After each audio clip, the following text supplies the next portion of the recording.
Find someone who loves you the way Kenny loves driving. Tonight on the Fraudcast.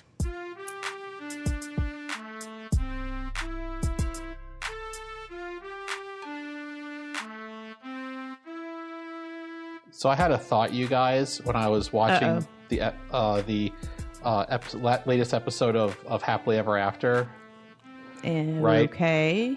Right. So you know how Michael and Angela find that rat in his apartment, and it's like dead and shit. I just imagine like the drowned rat in Rose's in Rose's house, watching the episode, saying, "Oh, why, Lord? Why can't you just take me swiftly like that? Why must I subsist?" Do you think it's a 90-day prop? Have we compared the rats to see if they have any similarities? Well, it's just a fake rat they're putting everywhere. Seriously, it's like their version of Flat Stanley. The producers are trolling us. Like, every producer's like, okay, we're all each going to take a fake rat to our scene, and we're going to put it in to whatever we're recording. Yeah. What gets me more is like how it's such a spectacle. It's like, given the area, it's like being in some places in America, right? You expect roaches or alligators or, you know, it's kind of like, this is a topic still, but you know, I think it was the same rat. I think it's the prove me wrong thing. Yeah. I need photo evidence.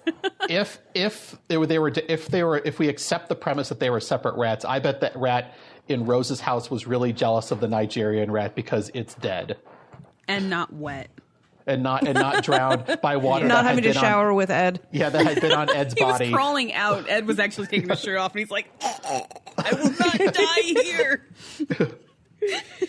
But speaking of Angela, like, her reaction to that apartment was so, like, opposite of everybody else's American Girl's reaction to where they were living when they moved. That's because Angela's been to Nigeria multiple times. She knows what's up, right? Right. Well, she freaked Ari out allegedly has been to Ethiopia a couple times, and she's still all, "Oh my God, this is terrible." Well, she hasn't been there pregnant with her mother. Right. She's there with new eyes and a second pair of eyes. That seems to be pretty judgmental. So, yeah. She's thinking like, I'm not just there to fall on the bed. I'm there to have a baby now. She already did her falling on the bed, if you know what I mean. Yeah. Well, hi, you guys. Welcome to the Fraudcast. I am Frauded by TLC, also known as Katrina. I am coming to you this week remotely from the beach. Sorry, not sorry. We're on vacation. And so you may hear How to Life Mate opening a Limerita in the background. You may hear Baby Frauded playing on his laptop, and you may hear Baby Step Frauded asking for an iPad charger. I also don't know how stable my internet connection is, so the sound in my connection is, kind of unstable. But hopefully it's more stable than Ash and Avery's relationship. Am I right, guys? Agent C is also recording from the road. He's in a secret location on the road. We don't know what he's doing. We don't know where he is. Some secret bunker somewhere underground with a strong internet connection. I don't know what he's doing. At least the caviar is good. Whoa. At least they told me it was caviar. Who knows? Yeah, Who knows it's a what big it really problem was. when you're not sure what you're, Is it what you're eating. Is it that weird shit that they put on the top of sushi, or is it actually legit? I don't know. Hopefully I won't have intestinal parasites tomorrow. Blink twice if you need help. It's a podcast; they can't see. Well, there's the need, and blink 3 times if you want the help. Okay. It's one of those trips. All right. And now we take you inside the episode.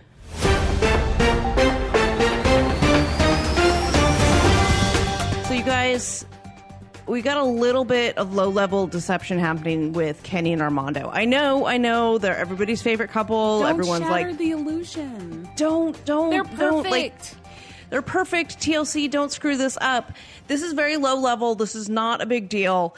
So in episode 3, there's a scene where Kenny is talking to his daughters about and his son about how they had this family dinner, and how they said that you didn't really know Armando's age, like he had lied about Armando's age, and that he's actually a lot younger than that. I think he said they pretended he was like 36, 37 or something, but he's actually more like 30.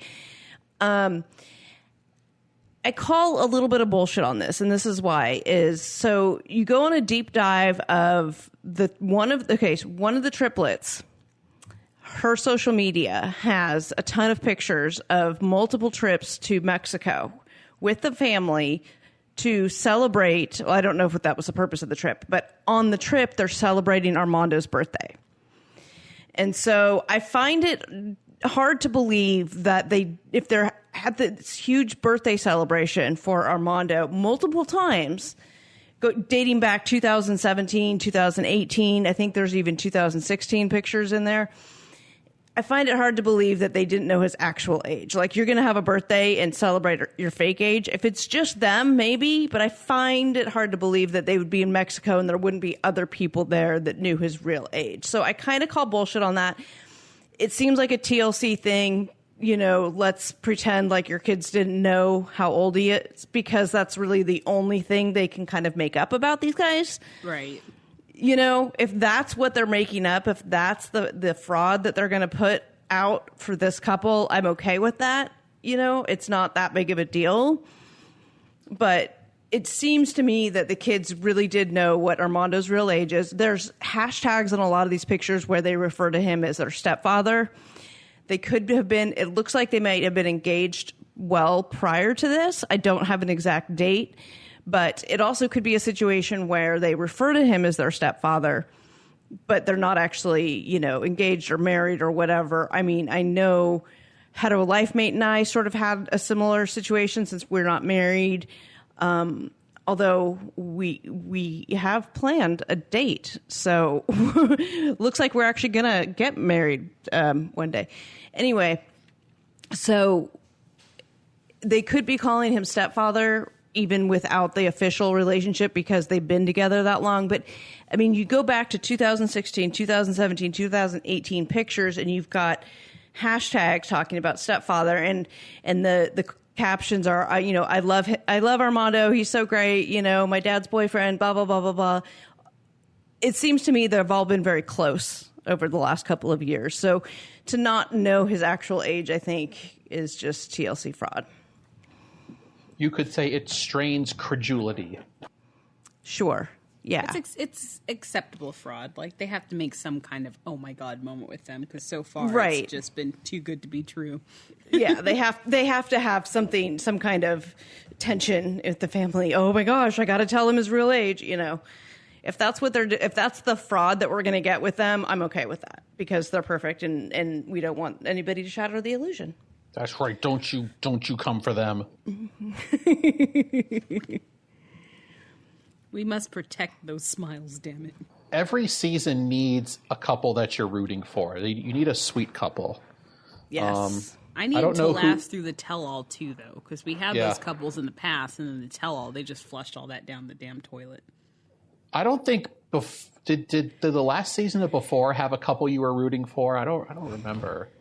I was really rooting for Avery and Ash at first, and then they started, burning that down towards the end. Like, after the seminar, it just spiraled down into a hot ball of fire. Yeah. And then the real life stuff, the way they were, I was just like, I'm almost over them. Yeah, you started out wanting to root for Big Ed, and then he opened his mouth. Yeah. He ruined his really early, though. It's all on him. As soon as he got there, it was like... Yeah, I think we liked him for one episode, and then it was, after that, it was like, oh, maybe not, never mind. Nope. But so far, I have enjoyed this couple, so I'm rooting for them. Yeah. And a little bit for Angela and Michael, too. Even through their it's hard not to want them to succeed in some way, even though we know kind of the ending of their story so far. So far. Okay, next up we have some information on Devon and Jihoon's apartment. An enterprising member of our team was able to track down the Airbnb listing, and it is You're going to be shocked about this. Exactly like it was on the show. It could have been freaking screen grabs. Even though Devon's saying it wasn't like in the pictures, in those private pictures. Private pictures. I would strongly suggest, Devon, and XOXO, obviously lots of love from us, but maybe look at them next time. Anyway, I think Katrina, you have the post on your IG page. I do. If you want to check out the pictures of the Airbnb, they are posted on my Instagram page. Now, the real question is, can you rent it? If I went to Seoul tomorrow, could I rent this place and have like, I've been in the place where Devon and Jihoon were. Oh, my stars. I'm sure you can. I'll send you the link for the listing, and you can see if you can swing by South Korea in your current travels. We'll see. Although I don't know if I want to go to the hood of Seoul, which is how they described it on the show. Yeah, I don't know if it was. I know or there's not. bad parts everywhere, but I'm like, is there?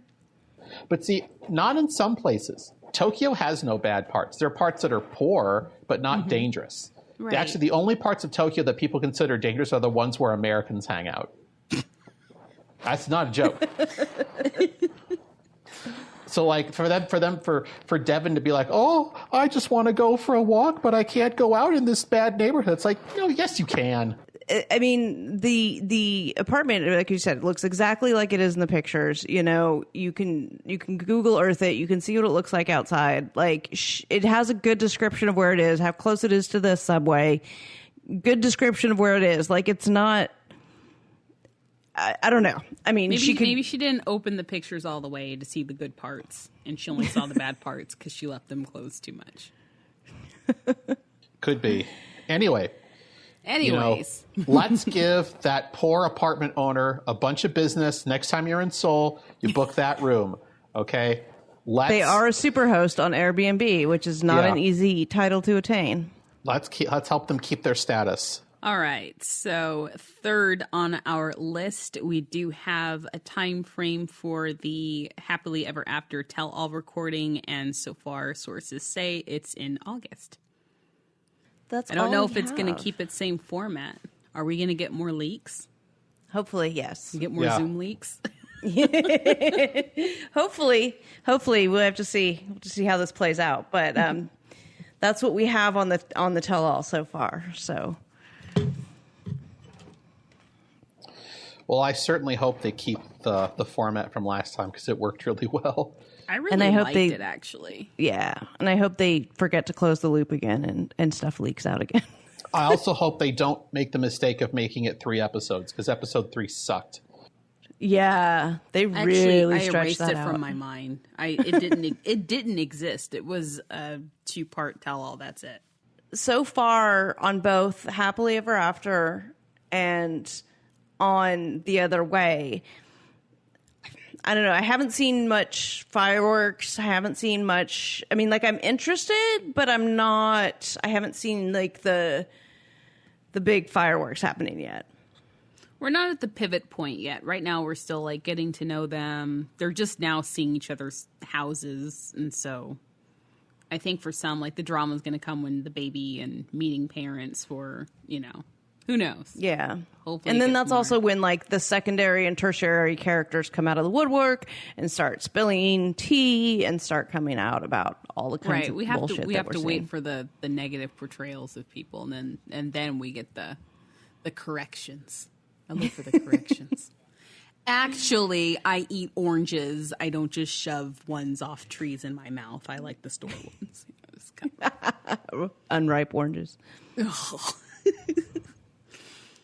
Yeah. Also, Happily Ever After is kind of staged. A lot of it's staged. So can I make this observation? I'm going to make an observation. It really drives me nuts that like 75% of the plots for Happily Ever After are about people needing to get a job. It's like, dude, that is your job. You're on the show. That's how you're making money. I don't believe that you're unemployed because you get paid per episode. This is you making a living, and I cannot suspend disbelief. when you say, oh, Yeah. Sinjin just, we just moved into this apartment, but Sinjin and Tanya, they gotta find. I just can't be a bartender because of my leg, and Sinjin's he's a drunk. Well, what are we gonna do? It's like, how are we gonna pay for this $10,000 divorce? Where will we get $10,000 from? Oh no! Fall from the sky. Oh no! And I have to say this too. So with the Paul and Karini scene, right? Like in the grocery store. Now, normally with Paul and Karini, one of the things I love about them is that you don't need to stage things with them because they are just that batshit crazy that you can just film them doing their normal day and that's just them. Like you don't need to stage their shit. Right.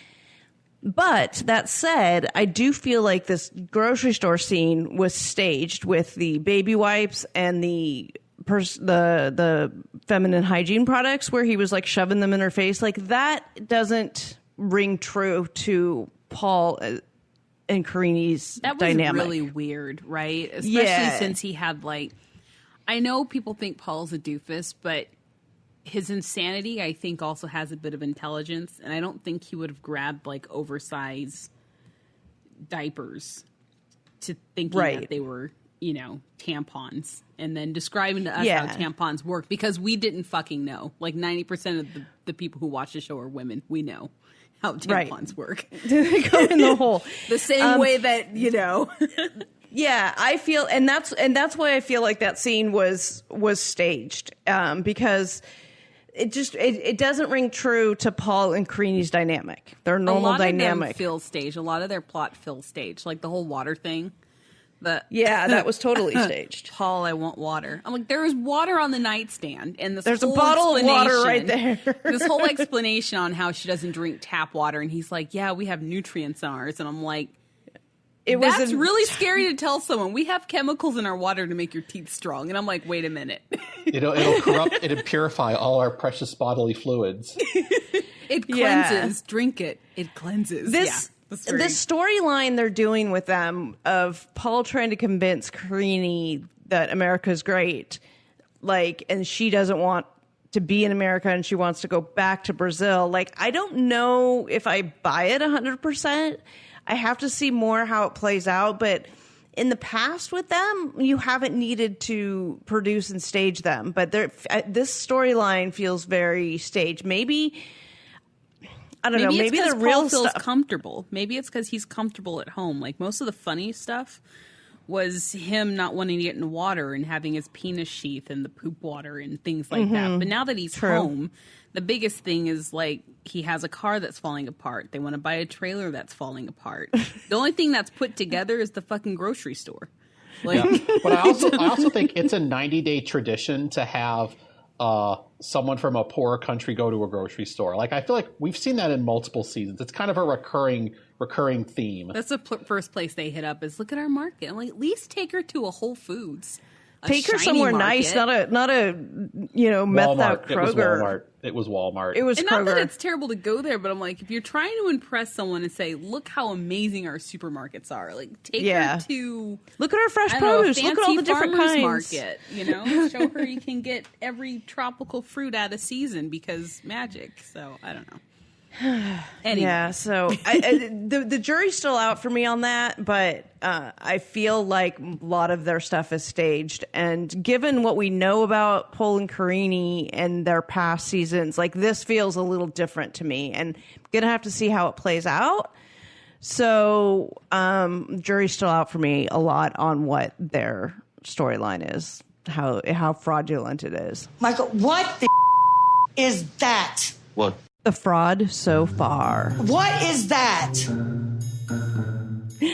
So this is the segment where we are bringing everybody up to speed on the couples that are shown on the episodes. So last week we did Jenny and Sumit and Colt and Larissa.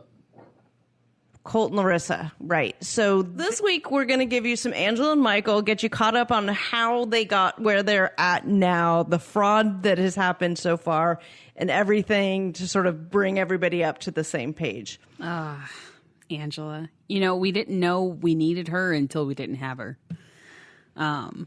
So we consider these two 90 Day Royalty. They have been on since season 2 of Before the 90 Days. Angela, who is from Hazelhurst, and Michael, who's from Lagos, Nigeria. You say technically he is the show's second Nigerian. I think I missed the season where there was the first. Was season that 4? show? It was season 4 4 of the regular with Lowo. Yeah. Yeah, I totally missed that season. That's probably okay. And Nakia. They'll be the first Nigerian couple in my heart. So the ongoing tension is whether Angela can trust Michael. We see that with the multiple times that she kicks him out, throws him out, drives off without him, locks him out of the hotel, hangs up the phone, throws the phone. I mean, what else? Smashes the cake in his face. Don't try to swindle her because she likes cake. Well, it worked in the past. He learned. He's learning, and it didn't work this time. And I would like the public to know you can swindle me because I like cake. It works on me. I hate cake. People are like, what? I only like cake. Wait, hold up. What do I swindle you with then? I got Katrina figured out. What do you swindle me with? White Claw. No, like coffee. I like coffee. Cake. It has to be like tres leche. I can't even say it, but that's the cake I like. A wet cake with the milk. Like if I could have a wedding cake of that, and it wouldn't collapse on itself because it's so freaking wet, I would do that. Anyways, Angela can be swindled with cake, but not recently since she put the cake on his face. The one thing with Michael is he is like totally a yes man. He agrees to everything. He just kind of goes with everything that Angela has him do, which is kind of weird to some people, but it's hard because he loves Angela, but you can't really get inside of his head, right? Like you never know what he's thinking. He just kind of goes like, okay, I'm sorry. Does he really love Angela, or is he there for the green card? We know that he will. I'm not going to go there because flashes of underwear come into my head. But, she brings over American underwear. Was it Trump underwear last time? And body chocolate. And he just like, do whatever to me, Angela. Yeah. And they just, the only thing that like, I won't say the only thing he's done wrong, but the only time he's like acted out when he got a blowjob for his birthday. Right? Not from Angela. He did the BJ for real. That's the only like thing that I remember that he's actually done besides Angela just getting upset at him. Also his ringtones. Don't forget, he had a ringtone on his phone. A different ringtone. I was like, wait a minute. He was on a ship with a girl. She knows the ringtones that he has. Like, does she have the listing in hers? Like, okay, I know this person's that. I want to know who it is that's calling you. So each person has a specific ringtone that she's memorized. Gotta watch out for them females with their ringtones. Them females. So, I think towards the end of the last season that Angela was on, not 90 Day. Was she on 90 Day? She was on season 7. Oh, I get so confused because she was back and forth on them. But at the end of Before the 90 Day, the last season, season 3, I think people were a little upset with her because of all the issues that happened during the tell-all. Oh, and that's when we thought we'd seen. Yeah, that's when we thought we'd seen worse. She's getting shovey, yelling and stuff. But after baby girl Lisa, bring Angela back. Just like cuff her to the chair this time. But bring her back. I think we're good.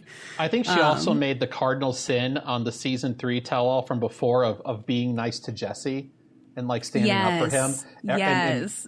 She like took him in under her wing, and they just like, that's when they brought Jesse back, which is completely inexplicable. That I wasn't on the season at all, but let's bring Jesse in to talk. Well, he was there because they were recording his segment for What Now, and they wanted to troll Darcy.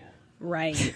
Right. Because, and this is diverting away, but he did a YouTube video where he was explaining that he kind of got the switcheroo done on him too. Of course, Jesse's going to make himself the victim. Well, he had a trauma. Come on. He didn't know. Trauma. He was there to record more traumas, and he ended up getting in the tell-all. I don't think he knew he was going to be there, but yeah. So the one thing that I was going to say you, but anyway, taking it back. After enduring baby girl Lisa, we all are like, "Oh, Angela, welcome back." Thank you. I know everyone's you. happy that to see Angela. It's like their memories wiped of the last terrible thing that she did, and they're just like, "We're okay with Angela. We're okay. Just stop hitting Michael. Damn it, stop hitting Michael." Not gonna go for it. The one thing that is with Angela and Michael, though, a little bit of a side note that we know is that Michael can't actually get into the U.S. Or the big question is, can he, right? So his K1 was refused in season 7 of 90 Day Fiance, and then there's also the Nigerian travel ban, which makes things even more difficult. The show is, kind of giving us the feeling that she's going against what she should do or making a mistake by marrying him in Nigeria, but according to Agent C, that is probably her best bet. Best thing she could do. Well, because it gives another layer of credibility to their relationship. And so even though there is the Nigerian travel ban, at least that might be, the marriage might be able to help overcome the ineligibility he received when they said, "Oh, your relationship's fake." So right. Getting married might actually overcome that. And then eventually when hopefully, if whatever happens with the travel ban, if that gets lifted, then, because he's got the 2 layers, right? Right. So to be precise about it, he actually didn't receive an ineligibility, having his K1 refused. They just sent the petition back with a recommendation that it be revoked. There's going to be a record in the system that he interviewed and had that case, but going to the next level is definitely the right thing. But he has to get through is the relationship bona fide layer before he can get to the overcome the travel ban layer. Right. He's overcome the Angela layer. Like, at this point, that's some endurance. Like, yeah. It's been through a lot. Listen, it's, life's a marathon, not a sprint. Oh my God. So other fun things with Angela that we get to see this time. So this is the spoilers part for some, right? They do get married. So the whole scene where she's at the airport freaking out, we actually had pictures of her at the airport that we posted, I think, in like February. I think this is all when this went down, January or February, when she was spotted in the airport. Mm-hmm. And then her wedding photos came out. We didn't really know Angela had friends, but we now know that the person witnessed the wedding was her best friend. JoJo. One of her best friend, JoJo. Who we only just met in the 4th season. We just met. It threw everybody for a loop. They're like, "What's a JoJo?" I'm like, "It's a person." And apparently it's Angela's friend. I'm sorry. I didn't know either. It threw me as well. What else with Angela and Michael? Oh, their story is where Agent C's arch nemesis, as he says, Lou Tippett. Lou Tippett was introduced. And he also did an episode about this. So if you go over to his YouTube channel, you can see him responding. Lou Tippett is Angela's lawyer who gives apparently really bad advice. And Agent C has something to say about that. He has some words. He has some words for Mr. Lou Tippett. I recorded some words. You can go listen to them. But Lou. And so that's pretty much it with Angela and Michael. I don't think there is a lot of fraud with them. Angela is just really dramatic. She's loud. She's out there. And I think that's what makes their segments. Yeah. As far as fraud, there's not a lot of TLC production stuff with them because there doesn't need to be. Unless she's keeping it really under wraps. Like, I think her and Darcy both, keep their shit under a lid. They don't post about anything. Like, Angela didn't have a Instagram until, last year, I think. So, after she had to take down the fake Angela Instagram. But, yeah, that's another story. That's all we have for them. So the next couple we should look at to bring you up to speed on are Devon and Jihoon. Evidently, Jihoon is the beloved cast member of the president of TLC. I have on good authority. I don't blame him. He has good taste in men. Oh my God. So they're actually a relatively new addition to the 90-day pantheon. They were only first appeared in the last season of The Other Way. Now they're on their second season. Devon is from Salt Lake City. though technically she lives north of Salt Lake City in Davis County, Utah. And Jihoon is from Seoul, South Korea. Now, according to their story that we were presented last season, they met on an app of some kind, which then led to Jihoon coming to America and he and Devon making some questionable decisions that ended up with Devon getting pregnant with his child. Devon lives with her parents and has a daughter from a prior marriage whose name sounds like a Disney villain. The daughter's name is Drusilla. I mean, cute kid, but when I hear the name, I'm like, okay, am I going to get like a poisoned banana if I go talk to her? It's I've got some questions about that. Well, and then there was the whole scene last season where Jihoon's parents they were all there in Vegas together, and Drusilla, they'd made breakfast, and it was this whole American breakfast for Jihoon and his parents. And Drusilla is sitting there on the counter in her diaper with like chopsticks in her toes, with like her diaper right next to the plate of eggs, and her hands like in the eggs, and it was just like there's nothing more horrifying to your Korean in-laws than that. I can only imagine. Oh, Lord. Yeah. I mean, the only worst thing that Drusilla could have done would have been to praise the Japanese occupation of the Korean Peninsula during the first half of the 20th century. How do we know she didn't? Maybe they cut that out because literally everything but that was like the worst thing she could have possibly done. So, I mean, hopefully we'll get the outtake where she says, South Korea sure owes a lot to the Japanese after their 50-year occupation. So, oh God, we're gonna get it from our Korean fans, aren't we? Listen, it's just a joke. I love you guys. I love South Korea. I kid because I care. So,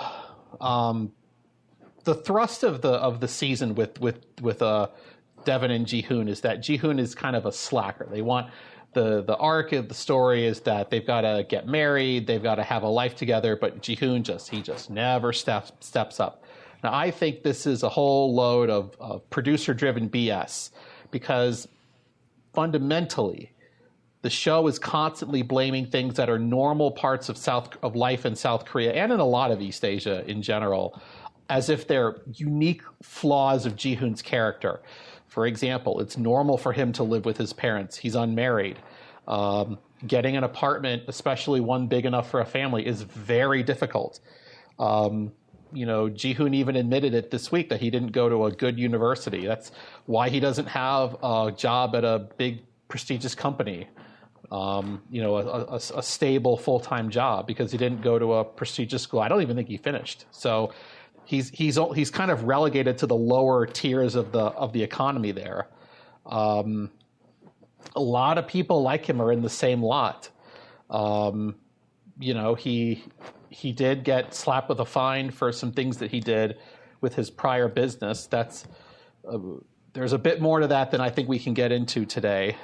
Right. Well, the story given on the show is that he was reselling used or stolen cell phones, and he got in trouble with that and had to pay this huge fine, and that's why he was in debt.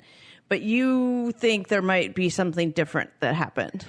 I have a I don't know if you're ready to go into that. I need to do some research before I share my theory, but I think that the real thing he got in trouble for is a bit more complicated. But if you understood what it was, you'd understand why TLC went with stolen phones. Because the thing I think he got in trouble for is way more complex. But look for some content I produce in the future on that particular issue. I still need to acquire more evidence. So my whole beef with TLC on their story, and what I think is kind of fraudy, is that they make Jihoon seem like uniquely delinquent as a human being, and he's not. He's he's actually pretty normal. There are a lot of people like him in places like South Korea, Japan. and such. And also what annoys me is that they don't apply the same standards that they apply to him to Devon, right? Devon lives with her parents. Devon's done some, kind of menial work. Why is she get a pass and Jihoon gets dumped on? I don't think that's especially fair. But at least their baby's cute. She's like 23 and has, she's got her 2 kids and she lives at home. Like, why isn't she held to the standard? Jihoon's 30 and lives with his parents. But like you said, in Korea, that's normal. And not that there's necessarily anything wrong with, Devon and having 2 kids, 23, living with her parents. Like, I don't have any beef with that. But why wouldn't like you said, it's cheap. Yeah, exactly. Apply the same standards. Yeah. But this is a producer trick, an editing trick. Jihoon is the villain of their story, and Devon is the hero. That's the way they've framed it for us. Maybe they're setting it up for a big comeback from Jihoon, and he's going to end up being the hero. According to social media, I don't think that's happened yet. I wish I would love that arc. I'd love a redemption arc for him, but I don't, Devon's in Utah and Jihoon doesn't post a lot. So, right. And evidently, I think I heard somewhere on the internet that like she purged a lot of stuff with him in it recently. So we might be getting a unredemption. Curiouser and curiouser. Mm-hmm. And now let's enter Katrina's court. So this week, for me, there was a debate about what case I was going to tackle here. And it was between the way Yazin and his parents treated Brittany, who, let me just be first to say, I'm not the biggest fan of Brittany because of the way she apparently seems to give 0 fucks about the culture in Jordan. And she's all about this, you disrespect me, but she's kind of disrespecting their culture. Like, there's things you can't really do. And if you don't like that, you shouldn't have gone there. But that, anyway. So, like I said, I'm not her biggest fan, but his parents were totally next level. And Yazan was not translating things properly. And it was just like they were ganging up on her. So it was completely next level. And so I was debating between that scene but I think what I got to go with here is Jenny and Sumit giving the 3rd degree to Sumit's friend for the friend not telling her that he was married. Like, okay, so he owes you nothing, right? Like, the friend doesn't owe you nothing. The friend owes you nothing.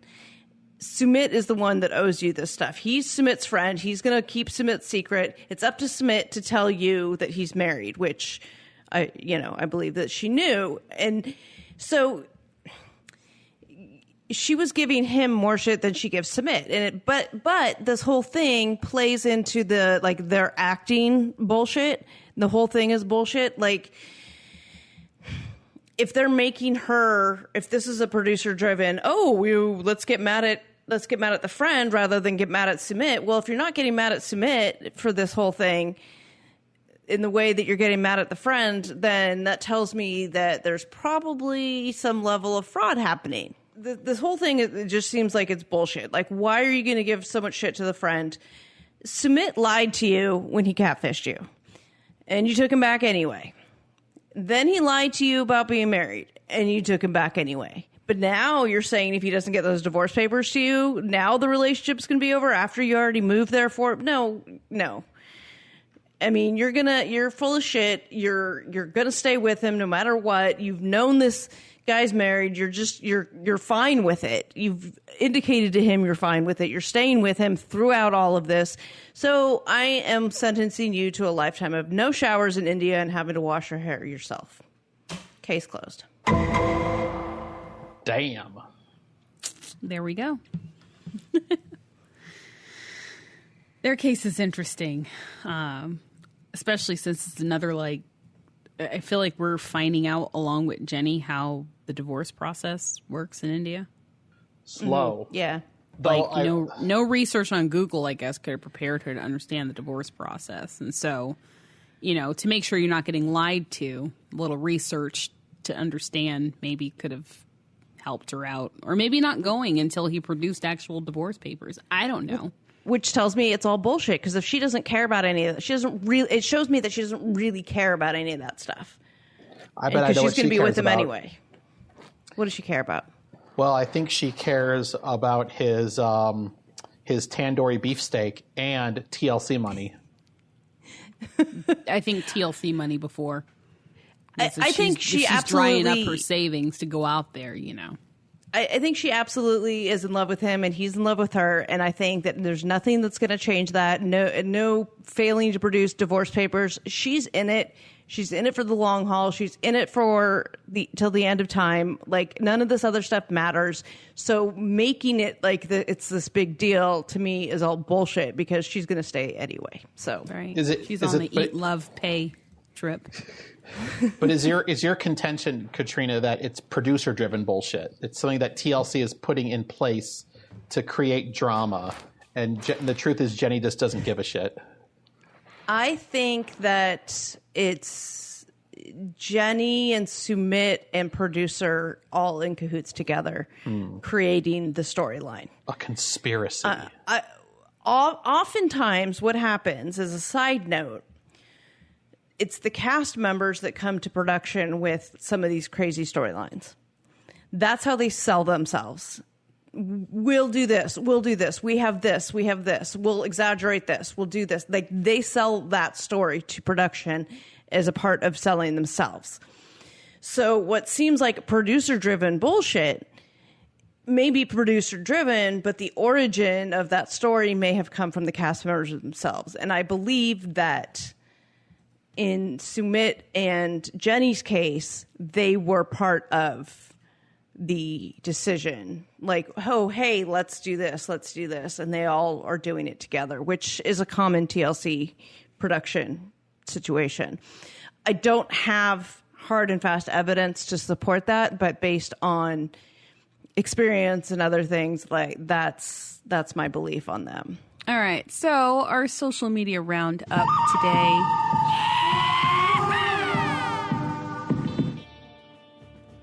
All right, so we're going to start out with Devon, who is the queen of the call center. I guess people were asking if she worked, and she responded that she did at a call center. Oh my God.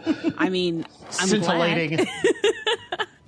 Glad. Her post that she put in her stories was saying how she worked mandatory overtime while she was pregnant and worked to support herself. And I don't know where the cry was for people asking her where she worked, but she answered us. She doesn't say it out. Nobody asked her. She doesn't say it out loud that she worked for Overstock, because she said she worked for an online company that sells furniture. Well, there's only one online company that sells furniture that's based in Salt Lake City and has a call center in the Salt Lake area, and it's called Overstock.com. Not Wayfair. Not to be confused with Wayfair, right? Yeah, right. No, I think it's Overstock. So she worked at her call center. It's not her call center; it's their call center. But so I got a couple things I got to say about this. And again, I was leaving it open because I knew Agent C had comments. I knew he had thoughts. So listen, we got to stand up for our boy Jihoon. All right, the dude's trying. He needs his naps. It's cool. Delivering food is tough. All right, give the guy a break. Devon saying that she took care of her kid and worked 17-hour shifts. You did one or the other. If you were working a 17-hour shift, you weren't taking care of your kid. Your mom was taking care of your kid. Which is fine. There's nothing wrong with that. Which is fine. It's totally fine. But she's trying to pull this whole she's trying to dick slap him in the face with this whole well, I worked a 17-hour shift and took care of a kid and stood on one toe and juggled juggled plates on my nose. It's no, you didn't. Just be honest about it, man. It's cool. Or maybe her emphasis. You gotta have some chill. Maybe her emphasis was that she worked the long shift and then came home and had to, still work because she was a mom, which is how it goes when you're a single parent. When you're a working mom, yeah. Yeah. Been there, done that. I get it. I mean, maybe it just seems to me that she was, trying to kind of shame him and put him in his place, and it's like that's kind of unfair. The guy's Well, I think the people guy were paid like, off a $30,000 debt. Like he actually is working.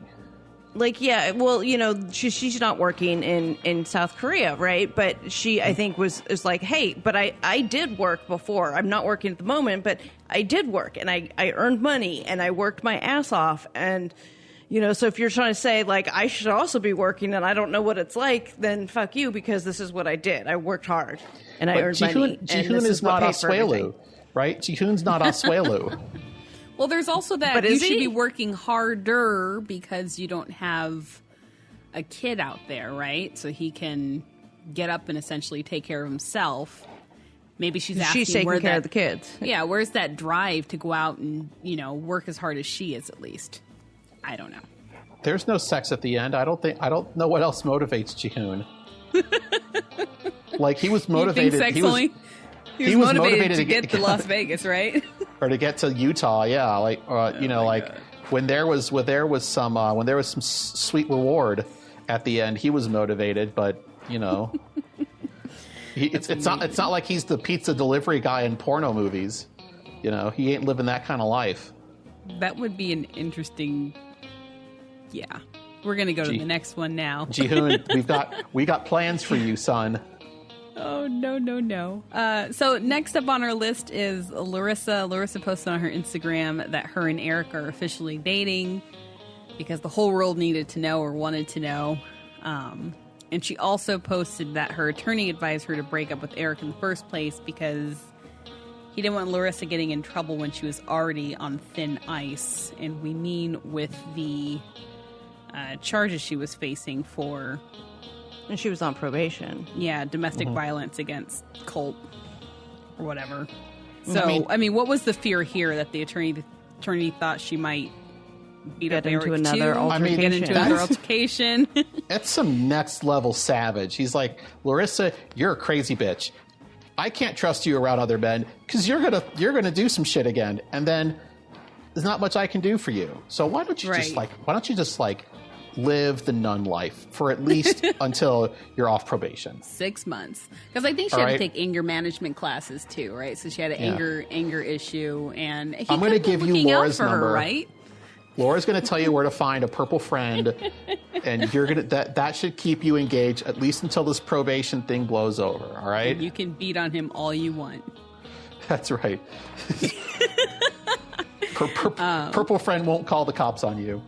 Anyways, next on our list we have Natalie from Natalie and Mike of Aliens. Posted a pic of her and Mike. There's really nothing more than that. We're assuming that they're still together, and we know that they were filming earlier this year, so maybe we'll see them on the next episode of 90 Day Fiance? Maybe? Who gives a shit about them? I want to see more of Uncle Bojangles. Well, you can't see him without Mike, so...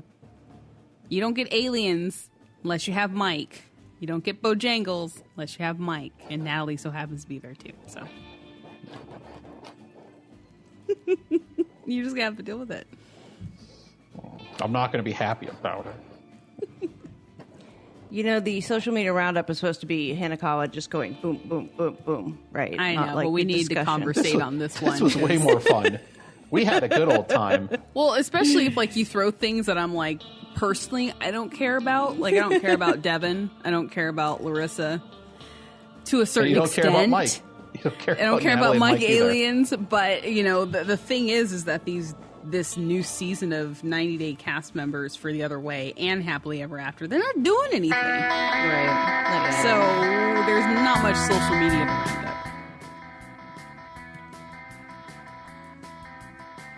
And now... it's time for Ask the Visa Officer. All right, guys. So, I very much appreciate all the nice questions I got from you guys. I'm only going to be able to get to 2 of them this week. But don't worry. There's always next time for you to get your question featured or to ask a different question. Keep them coming. The more the merrier. So thank you for everybody who participated in sending some questions in. Before we get to them, I want to share a little bit of my thoughts on something we saw with Larissa this week. You know, the whole tension and buildup for her segment on Happily Ever After was her going to the immigration office, and is she going to get arrested and deported? Well, she just went for a biometrics appointment. She probably knew that going in. Typically, when they if you're going in for biometrics, you do your 10 print, right, left hand, right hand, get a picture taken, you're gone. It was as routine an appointment as it possibly could be. And they're building it up as this sort of dramatic cliffhanger. The government's going to get her. It doesn't work like that. It was about as big of a letdown as you possibly could get. She knew she was going in to get biometrics done as part of her case processing. Everyone goes through it. It's no big deal. And that's 100% either it's Larissa driven or producer driven, but it's a bunch of crap. And I feel very taken advantage of emotionally by the producers for that. So finger wave at you guys. All right, let's get to some questions. Okay, this first question comes to us from Instagram by our friend Bri Nori with an underscore between those two words. And she asks, how easy will it be for Sumit to come to the U.S. once his divorce is finalized with his first wife? Now, we're going to assume for this that he and Jenny get married. And once that's done, it should be relatively straightforward, provided he has no other type of ineligibility, such as a criminal background or communicable disease or any of the other, or membership in a totalitarian party. He should be good to go. He's got plenty of evidence that he and Jenny have had spent a sizable amount of time together, and it should be relatively straightforward. But if he's not divorced, it can't happen, obviously. So that's the answer to that particular issue. And the next question comes to us from our friend Norma Llanos. And she asks, can Colt sponsor another K-1 visa so soon after the Larissa debacle? Well, I don't think he's actually filed a petition for Jess or anyone else, but he is entitled to 2 K-1 petitions in his lifetime.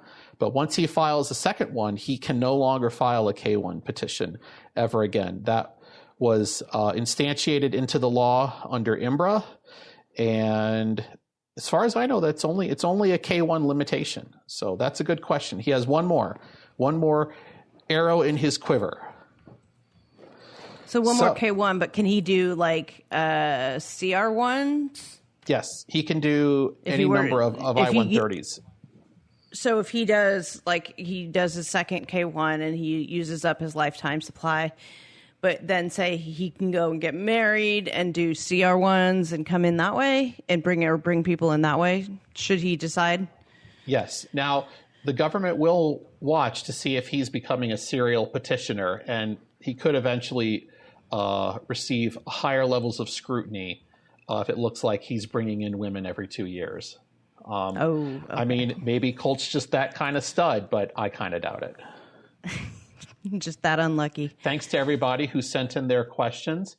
I will post over the weekend for submissions for new questions, so be sure to look out for those on Instagram.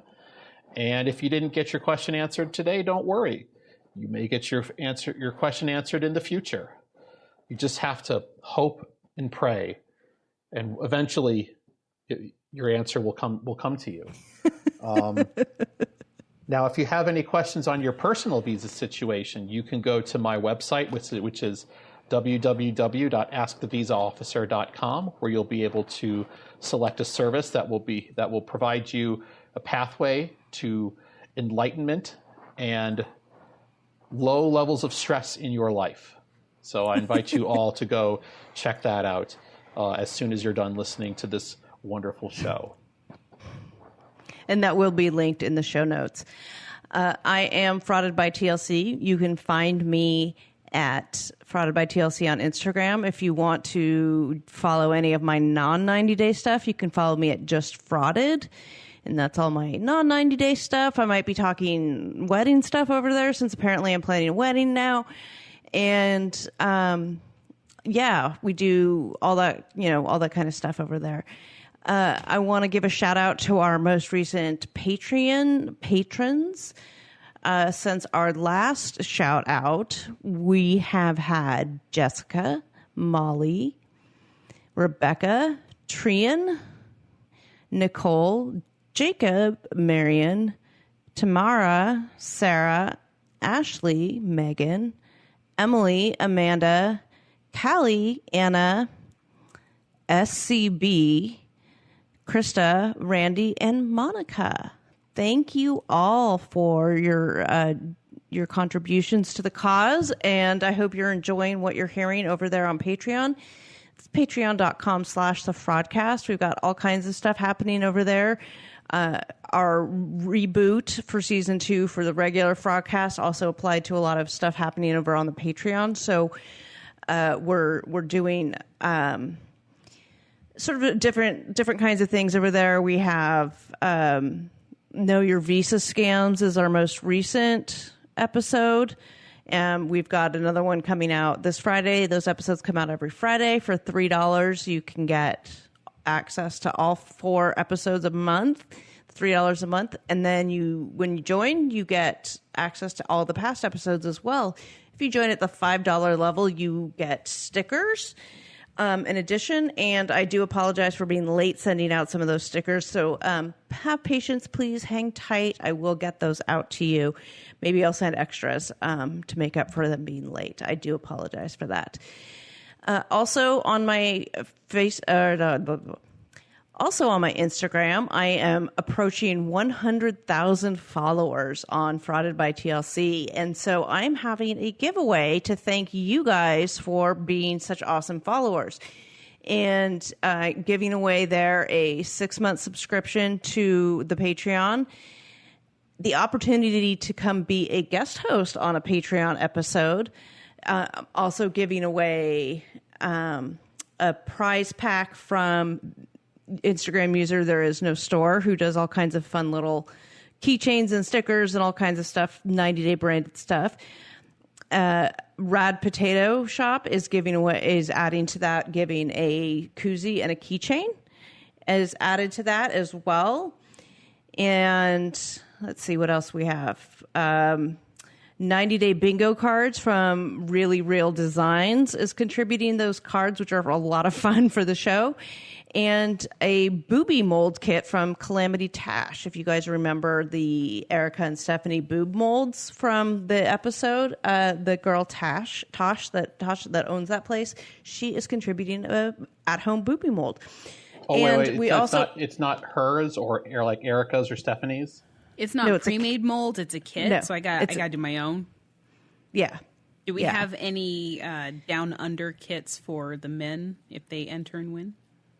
Oh, I don't know. I'll have to ask Tash. I'm sure that there's a substitute we could work. Maybe that'll be the 200,000 sub reward.